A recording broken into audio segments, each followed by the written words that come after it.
In an environment of low interest rates and potentially overvalued equity, investment choices are very difficult. Samy Chaar is investment strategist at Lombard Odier. He joins us to discuss the investor's dilemma. Samy, how are you? Hello, good and you? Samy, our first question is going to be precisely on investor's choice. Is it better to actually buy assets or is it better to stay in cash? Well, you are right to mention that investors are facing a dilemma.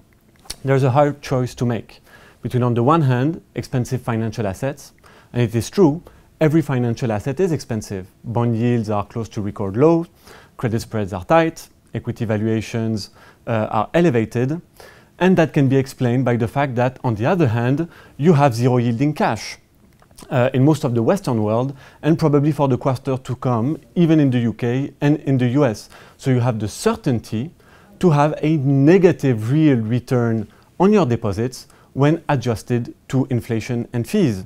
So investors have a hard choice to make between expensive financial assets and the erosion of their savings with an associated negative return on cash and loss of purchasing power. As such, we've chosen to favor, and for the months to come, financial assets over cash with a preference for equities, and that for two reasons. Concerning equities, it is true that valuations are rich, but dividends and risk premia, when compared to cash, obviously, but also bonds and credit, remain relatively attractive. And the second reason for us to favor financial assets over cash is the fact that the economic environment, geopolitical risk aside, continues to point to a relatively stable and supportive environment. In the US, typically, the economic dynamic is relatively robust and maturing, which should lead the US Federal Reserve to tighten its monetary stance and raise rates probably in March or June of next year, which is 2 or 3 quarters away. And emerging markets are finally gaining traction after a difficult period in 2013 and at the beginning of this year. But the big question is the situation in Europe and the action that the ECB is potentially taking after Friday's speech. Yes, well, the economic recovery in Europe has been modest so far. And obviously the geopolitical risk doesn't help. However, the situation might not be as depressed as it looks. There are some negatives, such as industrial production. Germany has been weak. But it is partially offset by some positives. The consumption has been holding, PMIs are okay, and earnings have been a mild support. So overall, unbalanced, the Eurozone situation is on the edge, but Europe does remain on the right side of it. And it is quite ironic to see that it is the periphery of Europe, if you accept Italy, that allowed the economic dynamic not to fall more sharply.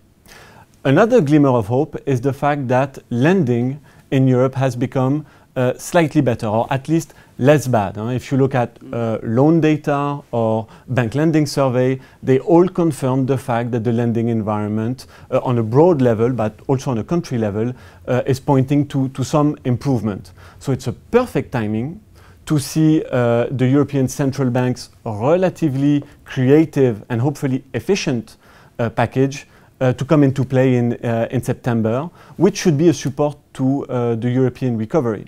Now, I know some investors are relatively skeptical on what the ECB does, but one should remember that the ECB is delivering a very substantial set of measures and is even proposing to do more would inflation fail to pick up, for example. So in that environment, we wish to continue to give the benefit of the doubt to the European recovery. And what about emerging markets who have been very flaky? Well, they were very flaky last year. They recovered earlier this year, but now it's not so sure anymore. Indeed, inflation has been a major issue in emerging markets over the past quarters. It led local central banks to tighten monetary policy at the expense of growth. Today, nominal growth, but also fiscal fundamentals are improving for some, and it is allowing local central banks to shift their monetary policy from inflation concerns to more pro-growth policies. And that obviously is going to be a support and help growth reaccelerate further as monetary policy and easing cycles are often a leading indicator of economic dynamics. Now, having said that, in the emerging sphere, one should distinguish the vulnerable countries from the countries where the currency and the economic downside is much more limited.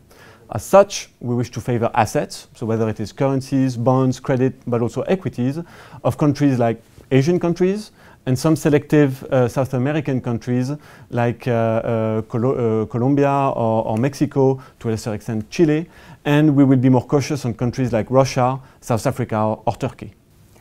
Samy, thank you very much for joining us. My pleasure. Thank you.